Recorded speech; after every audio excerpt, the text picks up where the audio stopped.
sa kanyang naging pagbisita sa lungsod ng Davao upang dumalo sa isang pasasalamat at pagtitipon. Nagpahayag ng pasasalamat ang ikalawang pinakamataas na opisyal ng bansa. Ang detalye mula kay Jean Domingo.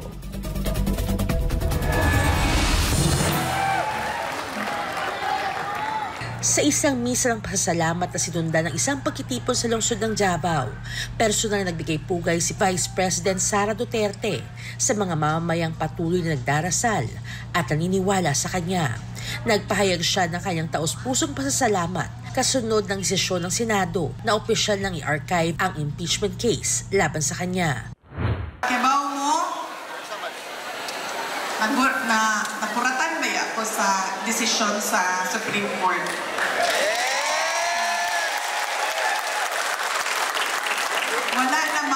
Wala namang yun ko kana. Gihatag ko naman to tanan sa Ginoo. Kanang gidawat na ako ba? Ingon ako, bisan unsay may tabo. Nga na, mao ginay kapalaran. Diba?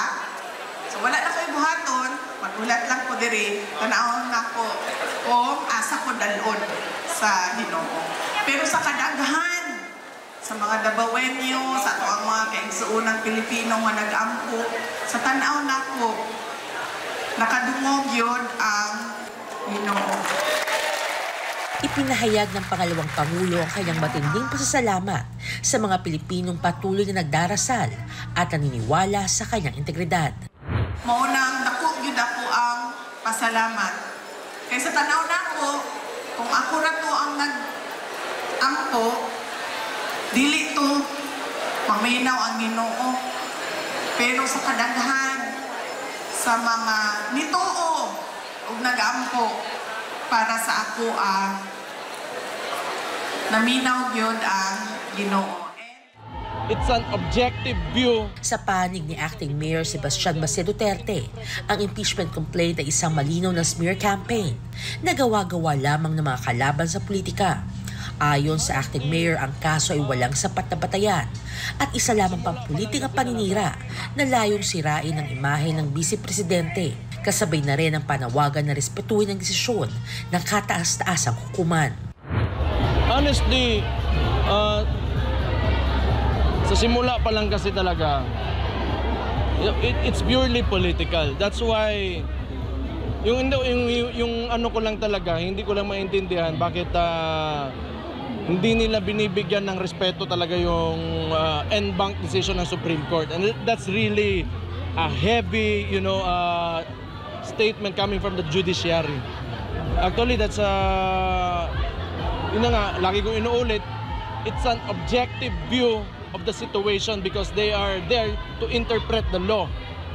However, ito namang mga politicians, they are elected officials and they represent the people or whatever, but they're elected, so meaning they're politicians.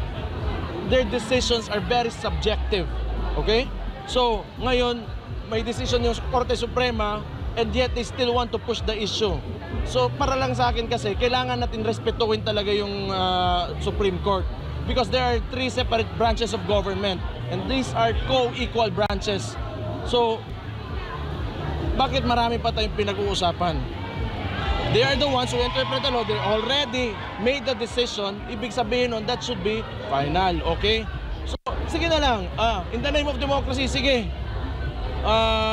Nakarating sa Senate, ibabalik na naman. I suppose yung Congress mag-MR na naman yan ulit. Pero I'm going to say what I said before, and from the beginning, it's a political scheme. It's a smear campaign against the Vice President.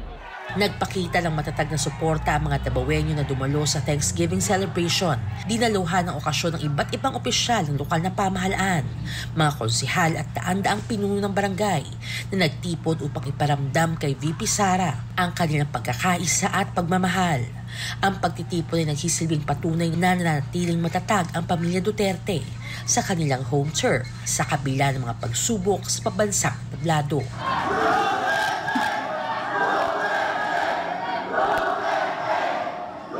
Para sa Diyos at sa Pilipinas kong mahal, Jean Domingo, SMNI News.